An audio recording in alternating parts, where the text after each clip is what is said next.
Looking back, I often wonder how my life ended up taking such unexpected turns. My childhood was simple, shaped by a modest upbringing where loyalty, love, and trust were the unshakable pillars of our family life. My parents, though far from perfect, embodied devotion in a way that left a lasting impression on me. I grew up assuming that I'd follow in their footsteps, building my own life on the same foundation of commitment and trust. Their dedication to each other was something I deeply admired, and it never occurred to me that my own path might diverge so sharply from theirs. As I got older, I clung tightly to those lessons, believing that if I stayed true to those values, I'd achieve the same happiness and stability they had. I worked hard, poured myself into my passions, and eventually met someone who seemed to share my ideals. For a while, I thought I was on the right track. But life isn't as simple as we imagine when we're young. The values I held dear were tested in ways I could never have anticipated, and the future I had envisioned slowly began to fall apart. One crisp November morning, I stood in my driveway washing my 2008 Mustang, a car that had become a personal symbol of freedom and control, two things I felt were slipping away in my chaotic life. While others found peace in hobbies like golf or fishing, I preferred the calming ritual of caring for my car. There was something about the rhythmic process of cleaning it, the way the shine returned with each swipe, that helped me clear my mind. But even as I focused on the task, an unsettling feeling lingered, as though time was slipping through my fingers, hinting at changes just around the corner. The warm autumn air was comforting, and I silently wished the season would linger just a little longer. I had just finished vacuuming the car's interior when the screech of tires jolted me out of my thoughts. A car swerved to an abrupt stop in front of my house, parking at an awkward angle. My heart sank when I realized it was Diane, my mother-in-law. She stumbled out of the car, her face streaked with tears, and I knew instantly that something was terribly wrong. Her steps were hurried and unsteady as she made her way toward me, her sobs growing louder with each step. Before I could ask what was going on, she collapsed into me, burying her face in my chest as she cried uncontrollably. "Let's go inside," I said gently, wrapping an arm around her trembling shoulders. I guided her into the kitchen and sat her down at the table. "He's such an idiot," she blurted out through her tears. "Would you like something to drink, Diane?" I asked, trying to calm her down. "Do you have tea?" she murmured. I nodded, quickly preparing a cup and placing it in front of her with sugar, milk, and a slice of chocolate cake she had brought over the day before. While she sat silently, sipping her tea, I moved her car out of the street and into the driveway before calling my wife, Laura, to come downstairs. When I returned, Diane looked up at me, her eyes red and puffy. "Thanks, Mark," she said quietly. "Laura's lucky to have you. You'll probably never have to worry about your husband cheating on you." Her words hit me like a brick. The implication was clear. Tom, my father-in-law, had been unfaithful. I couldn't believe it. As I turned to leave, Diane grabbed my hand.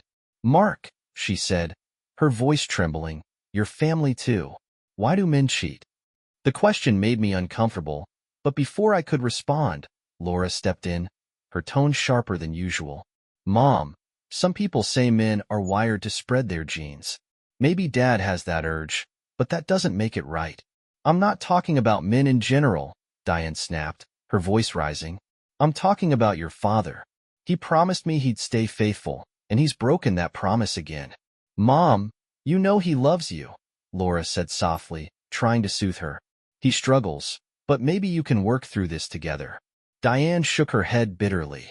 "When we got married, he vowed to put our marriage above everything else," she said. Before the conversation could continue, the doorbell rang, cutting the tension. "I'll get it," I said quickly, eager for a reprieve. When I opened the door, Tom stood there, his shoulders slumped and his face drawn. "Hi, Mark," he said quietly. "Is Diane here?" "They're in the living room," I replied curtly, stepping aside to let him in. I returned to the driveway, resuming my work on the Mustang in an attempt to clear my head. As I worked, I felt two arms wrap around my waist, and a familiar lock of brown hair fell over my shoulder. "Mark, do you love me?" Laura asked softly, her voice tinged with vulnerability. "Of course I do," I said, turning to look at her. But I need your help with this family crisis. Can you grill some steaks? Mom's a mess, and they might actually divorce this time, she said. Has this happened before? I asked, surprised. Several times, Laura admitted. They love each other, but they keep going through this cycle. At least this time, Dad says he's serious about getting help. I hesitated. Maybe your mom should have put her foot down sooner, I suggested cautiously. Laura's eyes flashed with a mix of frustration and hurt. What do you mean by that? She asked sharply. If I were her, I would have left him the first time he cheated, I said. Sometimes, people need to face consequences to change. Tears welled up in Laura's eyes. You don't understand, Mark. Your parents were perfect. I just want my family to stay together. When we have kids, I want them to have grandparents who love each other. I softened, wrapping my arms around her. All right, I said gently. I'll grill the steaks, and you can talk to your mom while I chat with your dad. Maybe once the food is ready, we can all sit down together. That afternoon, I spent time with Tom, talking about my Mustang, sports, and grilling. He tried to act knowledgeable but came across as insincere, especially when he lied about a car that didn't exist. Eventually, I cut to the chase. So, what's going on with you and Diane? Tom's face fell, and his voice cracked as he said, I didn't mean to hurt her. She wasn't supposed to find out. I seethed inside but held my temper. If you didn't want to hurt her, I thought bitterly, why do the one thing guaranteed to destroy her? But instead of voicing my frustration, I stayed calm, letting him ramble through his excuses. The thought of Tom hurting Laura the way he had hurt Diane enraged me. He didn't deserve a woman like her. Diane deserved so much better. She should have left him a long time ago.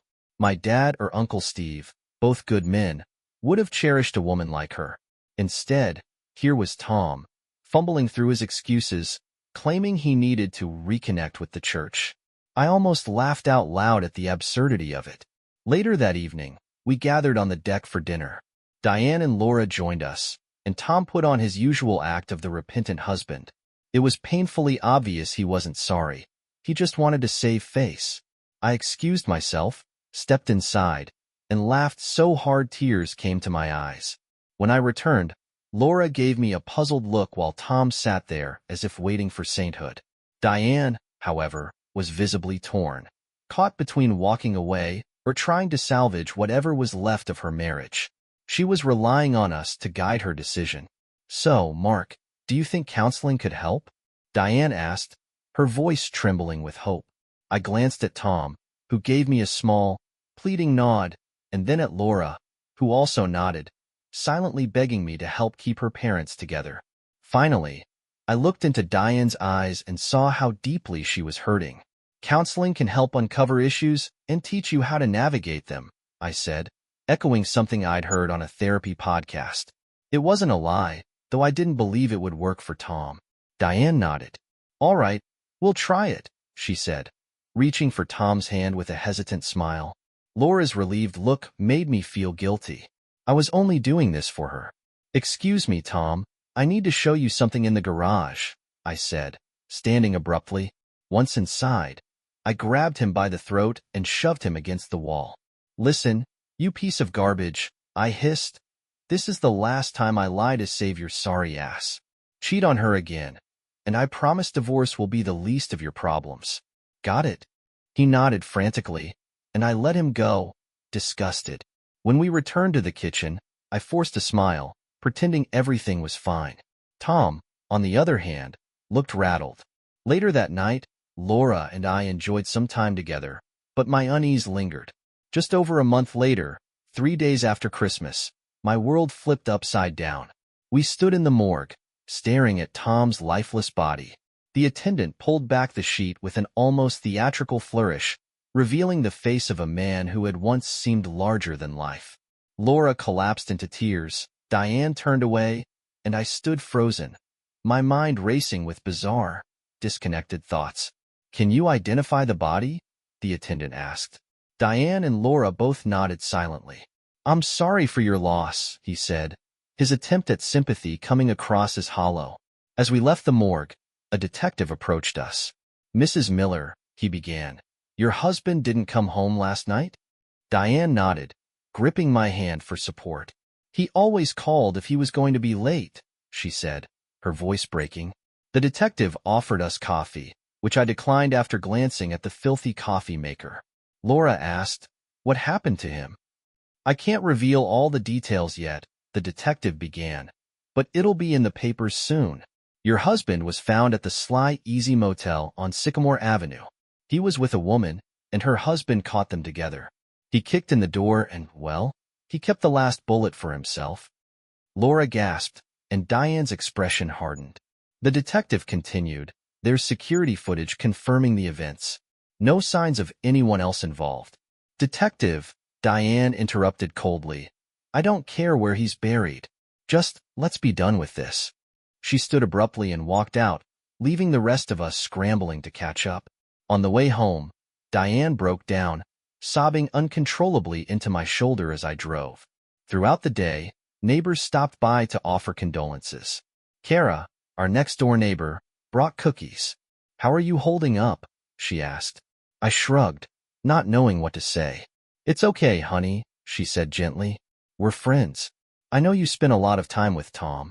I used to see him chatting with you while you worked on your Mustang." "Kara," I whispered. I couldn't stand the guy. He was a serial cheater. Diane deserved better. She laughed lightly. "Maybe, but Diane loved him. He was her first everything. That's why she kept forgiving him. Without him, she'd be lost."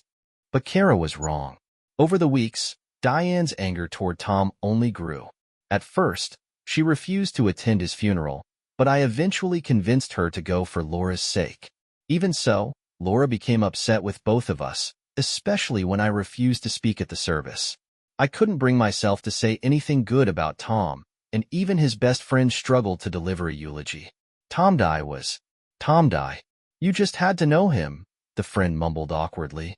After the funeral, Diane became a more constant presence in our lives. Certain triggers, like TV shows featuring cheating husbands, would set her off, and Laura and I often discussed ways to help her cope. Laura, on the other hand, seemed to move on quickly. Life gradually returned to normal until a few months later when we hosted a small gathering. We invited a few eligible men we thought Diane might like. At 43, she could easily pass for Laura's sister, but she was clueless about flirting or mingling. Tom had been her one and only, sweeping her off her feet when she was just 18. We knew it would take time for her to adjust, so we planned to keep hosting these gatherings.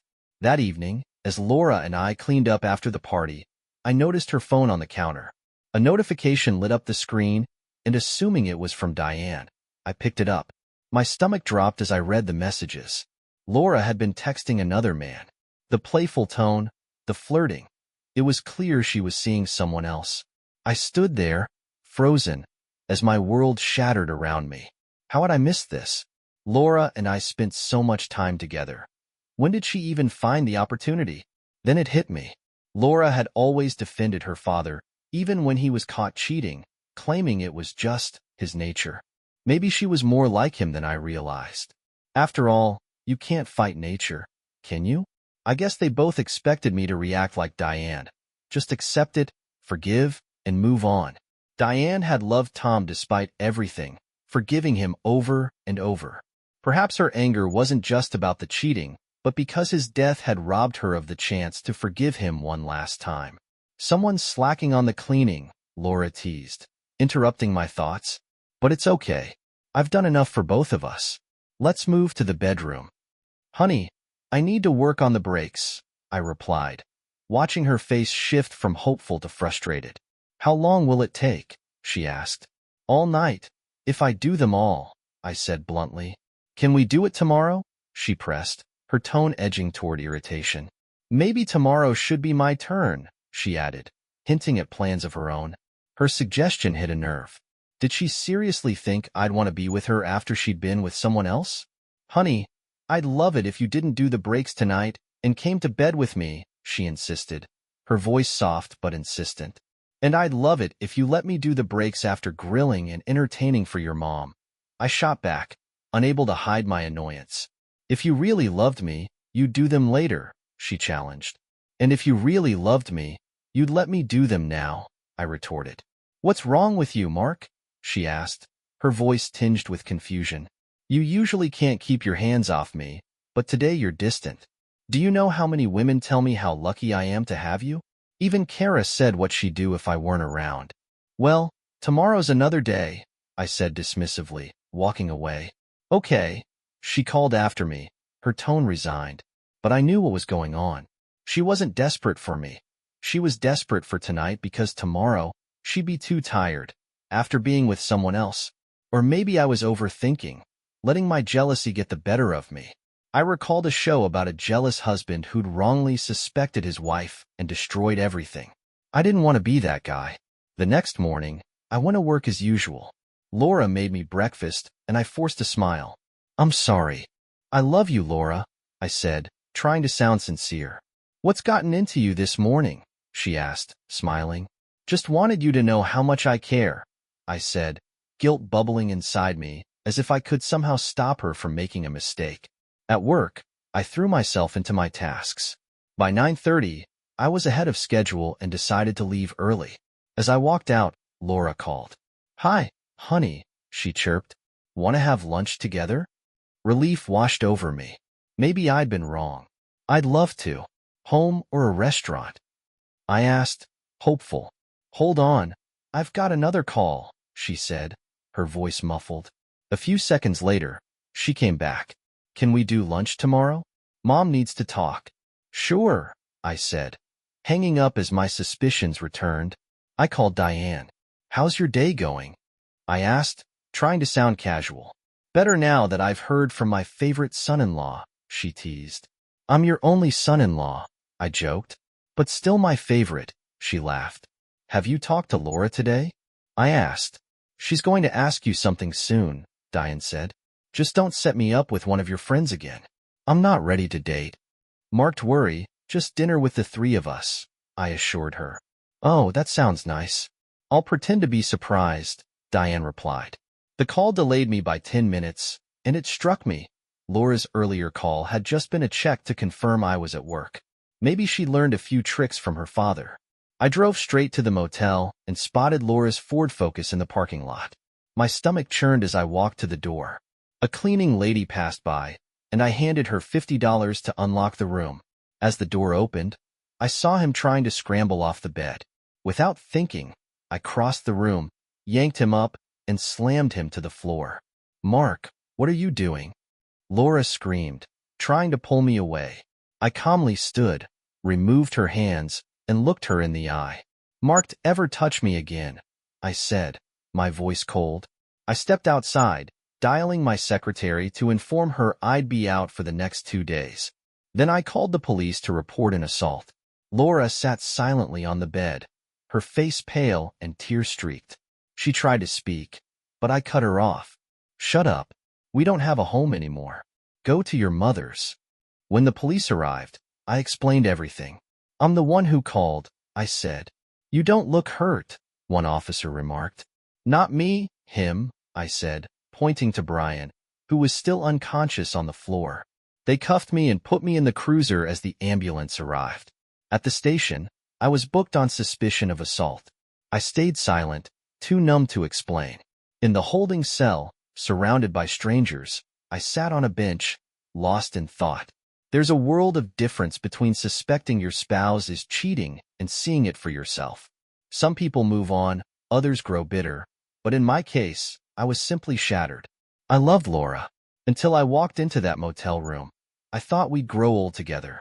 But seeing her with Brian, a balding, overweight man twice my age, destroyed me. If that's what she wanted, why had she pursued me so relentlessly? Why had she chosen me at all? Sitting on the cold bench, I tried to make sense of everything. A stout policeman approached the bars. Mark Johnson, he called. I stood as he opened the cell door, flanked by 2 other officers. Are you going to shoot me? I asked dryly. No, you idiot. You've been bailed out, he replied. By who? I pressed, but he just gave me a blank look. Does it matter? He shot back. Do you want out or not? Officer, I said, keeping my voice calm. This is my first time in jail. Just answer a couple of questions, please. He sighed. Fine. It's 2 in the afternoon. You've been here almost 2 hours. Your wife bailed you out. I felt my stomach twist. If Laura bailed me out, I'd rather stay here, I said quietly, leaning closer. I caught her cheating with our neighbor. I don't want to see her again. The officer frowned. Sorry, kid. She's the one who bailed you out. She cried the whole time, though. Marked worry. Some fat guy and his lawyer already talked to the prosecutor. They're not pressing charges. But you might stay here a couple of days to cool off. I sank back onto the bench, ignoring the curious stares of the other inmates. I knew Laura's guilt was driving her, but I wanted no part of her attempts to fix this. I had encouraged Diane to forgive Tom, but now I couldn't do the same for Laura. Minutes later, the officer returned. Johnson, you've got another visitor, her sister, Diane. Want to see her? Yes, I said quickly. He cuffed me and led me to a partitioned room with bulletproof glass. Diane sat on the other side. Her expression was soft but concerned. Hey, Mark, she said gently. What's going on? Laura told me you attacked Brian and refused to let her bail you out. She cheated on me, Diane, I replied bluntly. Her face fell. With him? That's disgusting. Why? She hesitated, then added, From what she's told me, you've always been. Before she could finish, a tall man in a cheap suit knocked on the glass. Excuse me, he interrupted. Are you Mark Johnson? I nodded. When you're done, can you join me in the conference room across the hall? He asked. The officers uncuffed me. Why the cuffs? The man asked the officer. He's here for assault, the cop explained. Honestly, though, I'd have done the same thing. Mark, don't do anything stupid, Diane warned as I stood. I know how you feel. I'll call you tomorrow. Thanks, Diane. If I get out today, I'll send Laura to stay with you, I said, walking out. I entered the conference room to find Laura, Brian, and 2 other men waiting. Laura jumped to her feet, and Brian, still limping, took a step toward me. Get away from me, I barked. If any of you come near me, I'll go back to my cell. One of the men stepped forward. Mr. Johnson, I'm Gregory Wells, the district attorney. Mr. Porter here represents your neighbor. We have a suggestion that could allow everyone to walk away. What are you talking about, Gregory? I asked. Porter began in a practiced tone. Mark, this is an unfortunate situation. No one here wants you to walk away with a criminal record over a moment that got out of hand. Innocent? I snapped. Who here is innocent? I'm the one who's been hurt. I thought I had a wife I could love for life. I thought I had a neighbor I could trust. Wrong on both counts. At this, Laura began sobbing. Brian, still trying to appear contrite, spoke up. Mark, think about Kara. She's done nothing wrong. Why hurt her? Kara deserves the truth. She deserves better than a cheater, I said coldly. Porter interjected. Here's the deal. My client won't press charges if you agree to forget this ever happened. I won't forget, I replied sharply. I'll take it to a jury. When they hear why I hit him, they'll understand. I'll name him in my divorce and testify against him in Kara's. The group huddled, whispering urgently, before turning back to me. What do you want? They asked. Nothing, I said. I won't tell Kara or Sue, but you testify in the divorce, drop the charges, and stay 50 feet away from me and my things. Deal, Brian said with a smug grin. Good. But just so we're clear, that 50 feet starts once I leave this building, I added. Brian muttered something under his breath. She's not mine anymore anyway. Can I go now? I asked, already heading for the door. No. Laura shouted. We're not doing this. But I ignored her. Gregory, walk me to the counter so I can get my things. I need a cab, I said. As I left, I could still hear Laura crying. When I got home, Kara was outside. Where have you been, stranger? She asked with a warm smile. My husband got into a bad situation and got roughed up. Poor guy, she added sympathetically. It's been a rough day, Kara.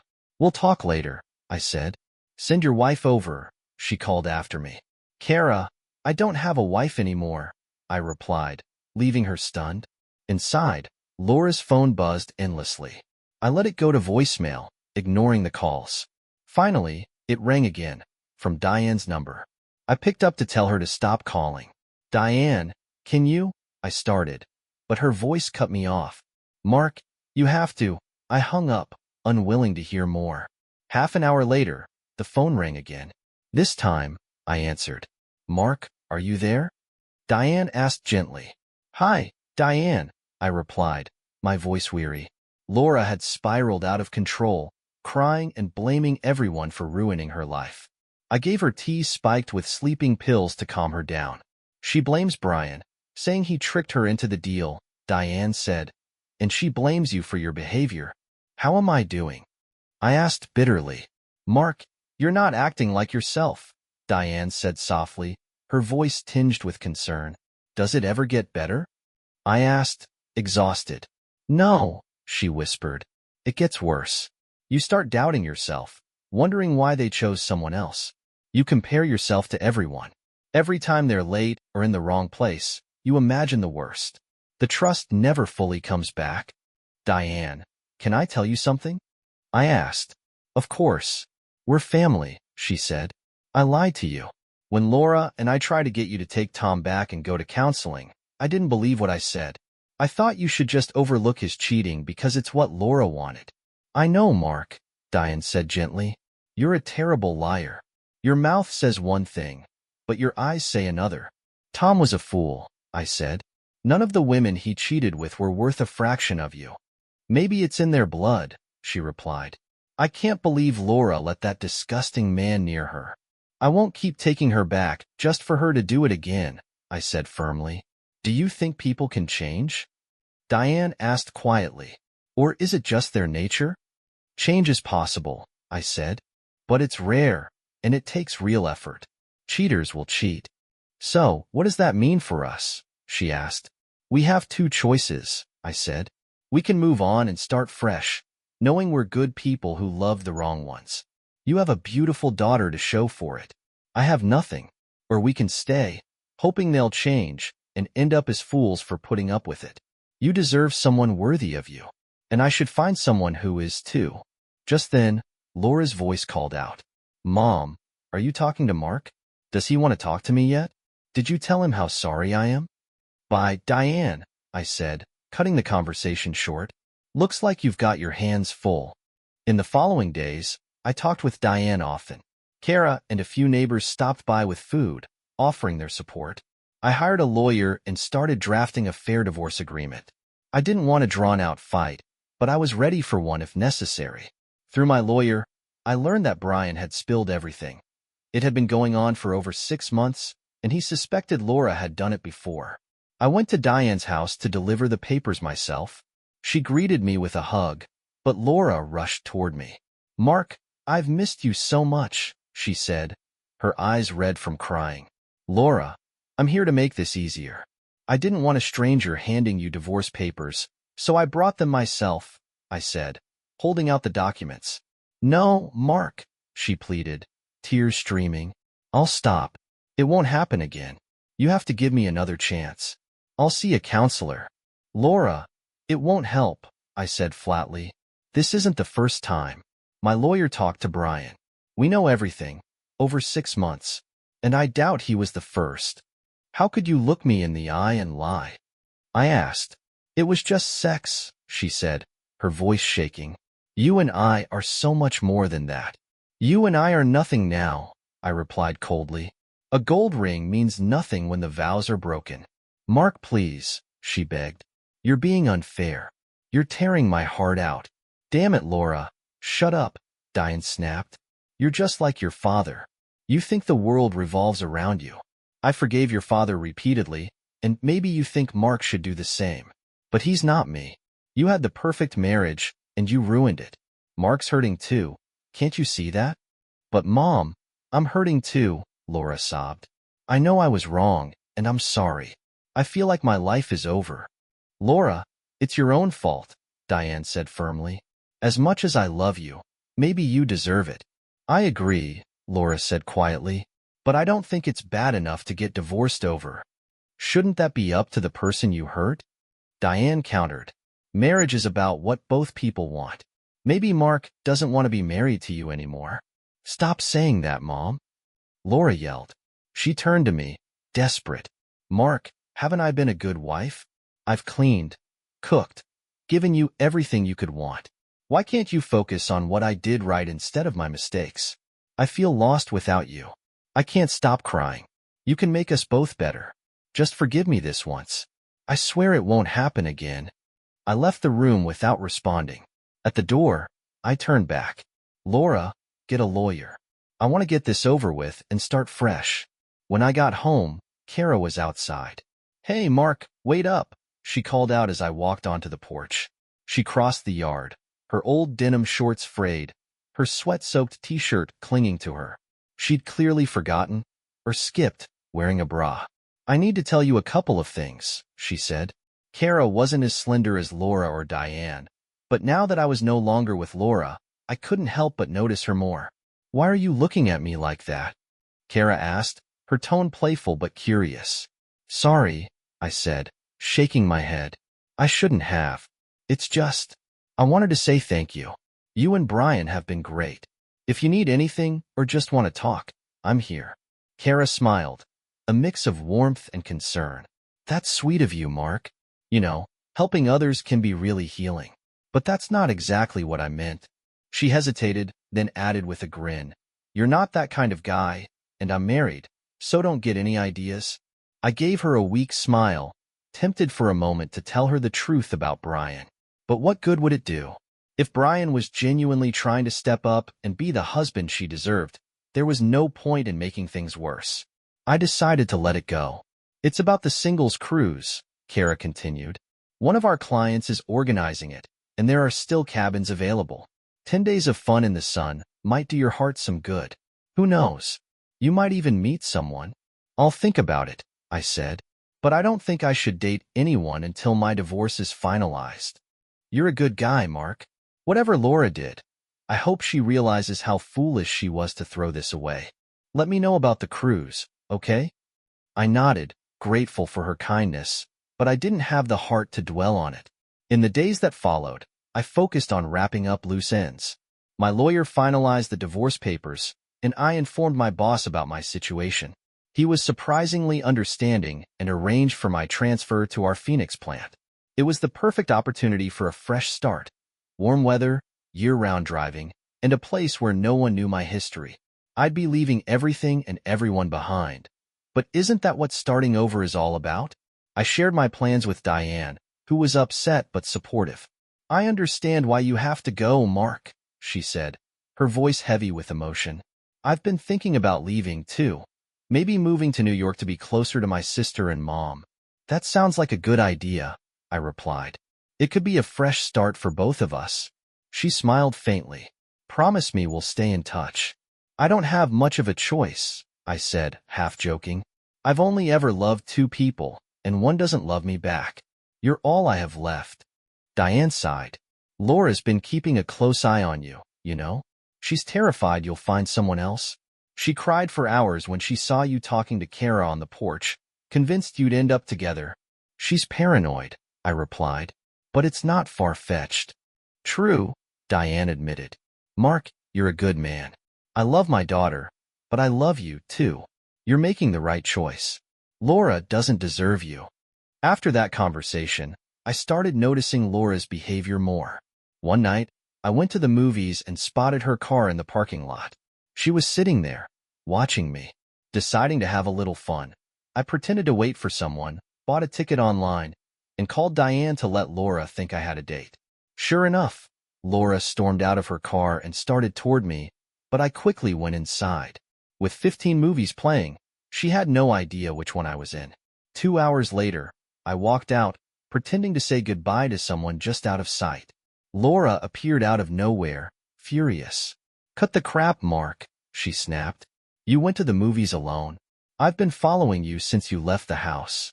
Get used to it, I said calmly. I won't always be alone. Sooner or later, I'll meet someone I want to be with. You've already met her, she spat. She looks just like me. You just need to get over my one little mistake. I laughed, shaking my head. Laura, it's over. I walked away, her words echoing behind me. Diane had been right. Laura was obsessed. I realized I had to leave town without her knowing where I was going. The solution came unexpectedly. The next day, there was a knock at my back door. When I opened it, Brian stood there, looking nervous and out of place. Kara was watching from their porch, her expression curious but cheerful. "I didn't want to come, but she made me," Brian said awkwardly, glancing over his shoulder at Kara. "Come in," I said, loud enough for her to hear. Brian stepped inside hesitantly. "I've done everything you asked," he began nervously. "And I'm grateful you didn't tell Kara. But if she hadn't made me come, I would have called you anyway. We have a problem." "We don't have anything in common, Brian," I said flatly. "True," he admitted. "But we both want to protect Kara, and we both have issues with Laura. She's threatening to tell Kara everything unless I help her get you back. She says it's not fair that I get to keep my marriage while you're divorcing her. She's blackmailing me into spying on you." I stared at him, an idea forming in my mind. "Brian, do it." "What?" he asked, confused. "Does Laura know about the singles cruise Kara mentioned?" I asked. "I don't think so," he said. "Good. Tell her about it," I instructed. "Make it sound like there's a chance I might talk to her on the ship. It'll keep her busy." Brian hesitated but nodded. "Fine. I'll do anything to save my marriage." The next day, Kara called. "Mark, Laura somehow found out about the cruise. Should I book her on the wrong one or put her in a room close to yours?" she asked. "Make her pay full price," I said, laughing. "You'll be helping me more than you know." "Are you two back together?" Kara asked, sounding confused. "No chance," I replied firmly. "But why? What are you so mad about?" "She cheated on me, Kara," I said, my voice heavy. "I walked in and caught her with him. There was no mistake. Laura and I were done. I just needed to get away." In the following days, I threw myself into preparations for the move, researching homes in Phoenix, contacting moving companies, and finalizing details with my new office. It felt strange dismantling the life I'd built, but it was necessary. I still talked to Diane every day, but the hardest day before leaving was when she moved to New York. I stopped by her house to say goodbye, and to my surprise, Laura was there. She'd been so preoccupied with preparing for the cruise that she hadn't been following me around as much lately. When she opened the door, her face lit up. "I miss you so much, honey," she said, her voice sweet and hopeful. I ignored her, walking straight past her to find Diane. She hugged me tightly. "I wish you'd hug your wife like that, not my mom," Laura said, her voice tinged with jealousy. "It's probably good mom's moving to New York," she added. "I think you're confused about who you care about." Diane and I both laughed, her words too absurd to take seriously. Laura didn't even seem upset by our reaction. She was too busy planning her fantasy of reconciliation. Laura was driving Diane to the airport, so I kept my goodbye brief. I promised Diane I'd call her every day, and she nodded. "You better," she said. "I'll need someone sane to talk to." "I wish you'd call me too," Laura said, cutting in. "You know you're wasting your time with this divorce. By the time we get to court, you'll forget why you even wanted it." I didn't respond, but Laura wasn't done. "Oh, and I noticed you withdrew a large amount of money from our account." "Funny coincidence. I did the same." "Guess we're even," she said with a sly smile. I just walked away. She was acting like we were going on a second honeymoon instead of a divorce. She had no idea that while we'd be on the same cruise, we wouldn't be together. 3 days later, I was ready to leave. Kara had helped organize everything for the cruise. Just before the ship departed, I called Laura. "Laura, I won't be home for about 10 days, I said. "If you need anything related to the divorce, talk to my lawyer." "Thanks for letting me know," she replied cheerfully. "Maybe when you get back, you won't want a divorce. Maybe something will remind you how much we need each other." "Not likely," I said, laughing. She laughed too. "Is it so hard to admit you still love me, Mark?" "No, it's not," I admitted. "I still love you. I just want you to love me enough for me to be enough." "I do, you fool," she said sadly.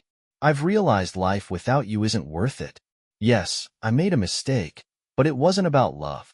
Something drew me to Brian, and I don't even know what it was. Maybe we'll figure it out in therapy." "If you like old sayings," I replied, "have you heard, 'You can't fight nature'?" Then I hung up before she could respond. 6 hours later, The ship was at sea, nearly out of cellular range, when my phone rang. I glanced at the screen and smiled. Watching the scenery drift by, I thought about how Laura might be looking out of her porthole while I had a window. "Where the hell are you?" she shouted when I answered. "I've searched the whole damn ship, and you're not on it." "Who said I was?" I laughed. "How can we get back together if we don't spend time together?"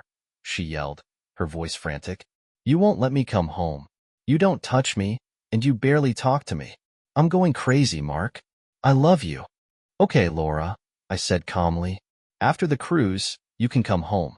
But we won't sleep together." "I'll do whatever it takes to get back in your bed and heart," she said, her voice trembling.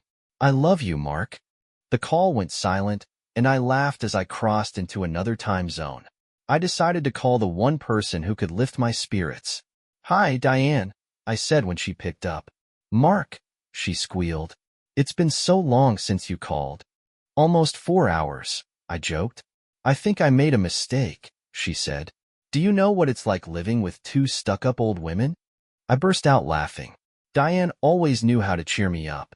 "Stop lying, Diane. Everyone loves being around you." "Mark, do you know what time it is?" she asked. "They say time heals all wounds," I replied. "They're wrong," she said, her tone suddenly serious. "I forgot how much I didn't get along with my sister. She and Mom are so alike now that I don't fit in." I laughed again. "Do you check your rearview mirror to make sure you're not being followed?" "It's hard to keep up with a truck when you're on a ship," I said. She laughed, the sound light and genuine. "I won't ask how you got on the ship without Laura. Remember the cow weapon commercial?" I teased. "I love that commercial," she said. "Guess I should go make Mommy's tapioca. Drive safe, honey." The next afternoon, I arrived in Phoenix. The first thing I did was unload my Mustang into the garage, relieved that it would never face another cold winter. Over the next few days, I settled into my new home. The house was beautiful, but it didn't feel like home, just a place to stay. The day before I started my new job, my phone rang. Without looking, I picked it up. "Where are you?" Laura hissed. "Why is all your stuff gone? You said I could come home, and now the house is empty." "You're home, aren't you? Isn't this what you wanted?" "You're home, Laura," I said. "Isn't that enough?" "You know that's not what I meant," she snapped. "I don't want an empty house. This is almost as bad as the divorce you're pushing for." "Marked worry about the divorce," I replied coolly. "Without proof, my lawyer told me I was screwed. I was at your mercy. So the divorce over your affair with Brian is off." "Good," she said, sounding relieved. "Now, where are you? I'll come to you." "I filed again," I said firmly. "This time, I won't be so nice." She laughed nervously. "Does it matter why you filed?" "Call your lawyer, Laura," I said. "He already has the papers. Not only will I get the divorce, but I'll leave you with almost nothing." "Oh, and I'm changing my number tomorrow." An hour later, she called back. "Okay, Mark, you win," she said, defeated. "I signed the papers." "How did you get the video?" Laura asked, her voice trembling. "I hired a private investigator to take my place on the cruise," I replied. "I knew you'd act on your impulses if I wasn't there, so I set you free. And for the record, I never even watched the video. Thank you for proving me right." "I can change," she said desperately, tears welling in her eyes. "I don't think you can," I said bluntly. "And honestly, you shouldn't. You're free now to do whatever you want. And I'm free to find someone who will love me the way I need to be loved." "You don't understand," she cried. "It's me. My father loved my mother more than anything, but he still cheated. It didn't mean anything. It was just sex. They were in love, and that's why she couldn't let him go. You and I are the same. You'll miss me, Mark. And when you do, I'll be here. But I'll make you regret putting me through this." 3 weeks later, I was still calling Diane daily. One afternoon, I noticed a sadness in her voice that she was trying to hide. "Okay, Diane, what's wrong?" I asked. "I'm fine," she replied, "just a little out of sorts." "Diane, don't take this out on me. Tell me what's really wrong." She sighed. "Moving here was a mistake, Mark. I spent most of the money from selling the house on taxes and renovations, and now I'm stuck.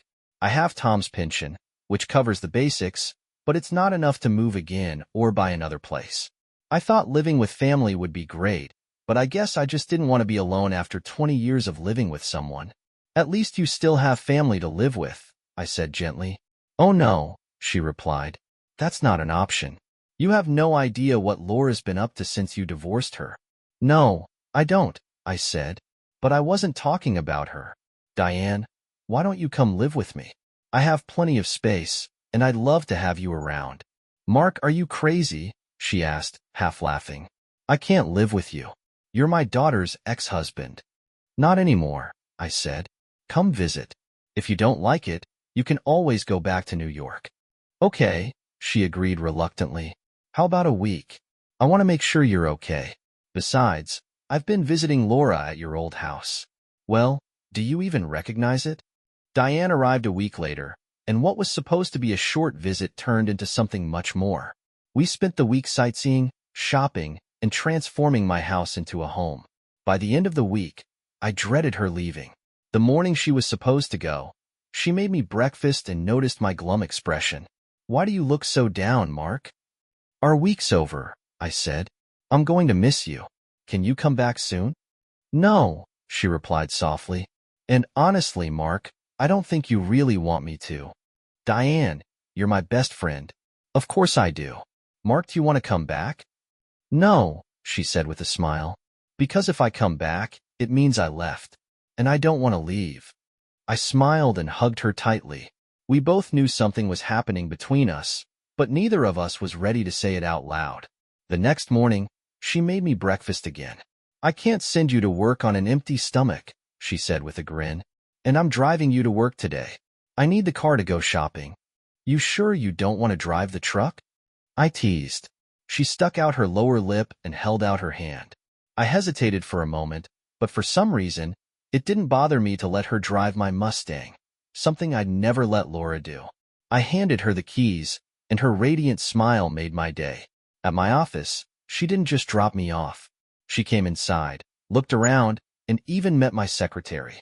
Then, as she led me to my inner office, she teased, So why haven't you slept with her yet? She's not my type, I replied with a laugh. Diane laughed too. I'll pick you up after work, she said, flashing me a grin before leaving. That evening, we grilled steaks and watched the sunset. I noticed she hadn't just gone shopping. She'd also decorated the house with small, thoughtful touches that made it feel like home. Over the next few weeks, things progressed slowly but steadily. We spent evenings together taking long drives, photographing landscapes, trying new restaurants, or simply enjoying quiet nights at home. I often suggested going out, afraid of what might happen if we spent too much time alone together. About 5 months later, on Diane's birthday, I wanted to make it special. I bought her a diamond necklace and made reservations at an upscale restaurant. Dinner was perfect. A violinist serenaded her with "Happy Birthday," and when I gave her the necklace, her eyes sparkled. "Put it on me," she asked softly, her voice filled with emotion. I stood behind her and fastened it around her neck, noticing her smile as she pointed behind me. I turned to see the waiter standing there. "I was just saying, sir," the waiter said, "that your wife is the most beautiful woman here." "You're right about that," I replied instinctively. Diane giggled. "Mark, you should thank him, or at least correct him. He thought we were married." "I couldn't thank you enough," I said, looking at her. "That would mean I had something to do with you being so beautiful." And I didn't correct him because I don't mind if people think we're married. "Ready for dessert?" she asked, her eyes gleaming. "Yes," I replied. "But can we take it home and eat it there?" Hearing her call it home instead of your house warmed my heart. Back at the house, it felt like the perfect end to a wonderful night. At 30, I realized I didn't need anything else to feel happy. We made love for the first time, then showered and collapsed into bed. "I love you, Diane," I said quietly. 5 months, she murmured. "I can't believe we've been doing this for 5 months. We wouldn't have lasted this long if we were the type to just jump into bed with someone," I said. "Maybe not," she replied, laughing softly. "But we're the type to love deeply and exclusively." The next night, when I came home, she had dinner ready. "I just wanted to make sure last night wasn't a fluke," she teased, her smile lighting up the room. From that point on, we made an unspoken rule, not to mention Tom or Laura. We were finally free to focus on us. The past was behind us, or so we thought. Diane and I focused on the future, filling our days with so many wonderful moments that there wasn't room for old wounds. We shared countless firsts, but we never talked about marriage. It just didn't come up, even though everyone assumed it was inevitable. Life felt settled and perfect, until the past came knocking in a way we hadn't anticipated. Our mistake was moving Diane's belongings from New York to Phoenix. Laura had gone looking for her mother, and when she asked Diane's relatives where she was, they unknowingly gave her our address. That's when the trouble began.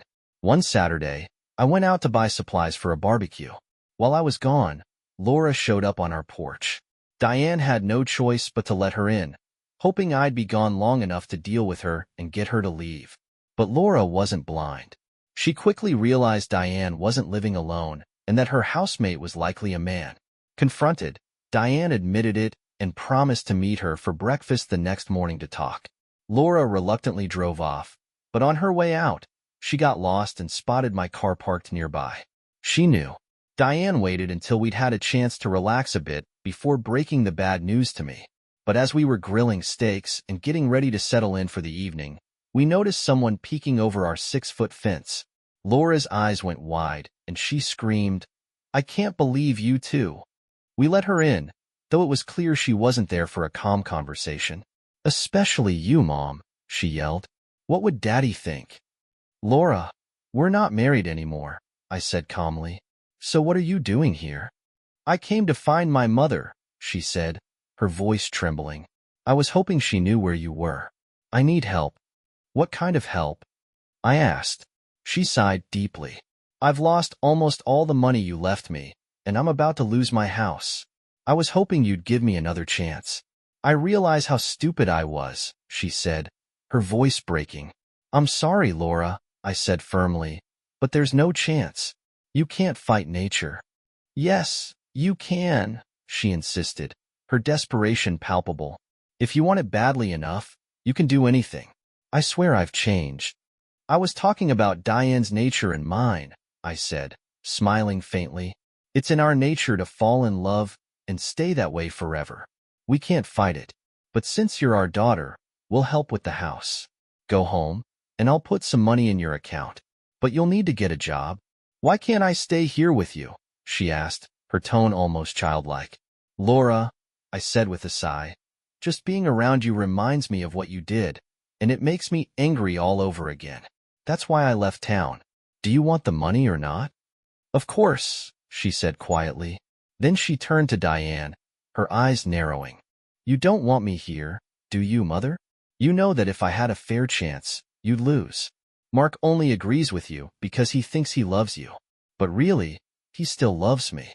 He stays with you because you're just like me, and he knows you won't cheat on him." Diane and I laughed, Laura's words sliding off us like water. We'd already talked through our pasts enough that her accusations didn't faze us. I much preferred Diane's kindness over Laura's selfishness, and Diane appreciated that I only had eyes for her. Laura left the next morning, still angry that we hadn't let her stay. It would have been inconvenient, and we both knew it wouldn't work. Diane and I were happy with the life we had built together, but a part of us still felt responsible for how Laura's life had unraveled. In some way, it felt like our happiness came at her expense, though neither of us would say it aloud. Later, we learned the full extent of Laura's behavior. She had been sleeping with multiple men in the neighborhood, even some of our old friends, which caused quite a bit of gossip. One morning, Kara saw 2 men leaving Laura's house and confronted them. That's when she found out the truth. Humiliated and furious, Kara told them they should be ashamed of embarrassing their wives by being with the neighbor's mistress. In response, they mocked her and suggested she pay closer attention to her own husband. They hinted that my divorce was related to Brian's infidelity. Kara confronted Brian, and he finally broke down, admitting everything. 2 days later, as Laura was packing her suitcases, she had a strange feeling. Just as she was about to call one of her friends, she noticed Kara sitting in the dark. "I always thought we were friends," Kara said, tears streaming down her face. "We are," Laura replied, shocked. "You had it all, Laura. A beautiful home, a good life, and a husband who adored you. Why wasn't that enough? Kara asked. I never thought he'd find out, Laura admitted. I love him, but I couldn't control myself. It's just something in me, like my father, I guess. You can't fight nature, Kara said quietly. Then she shot Laura. Kara called emergency services and waited for the police. It was ruled a crime of passion, and Kara was sentenced to 8 to 15 years. Brian vowed to wait for her and visit her weekly. Diane and I married after Laura's death. It was a bittersweet moment.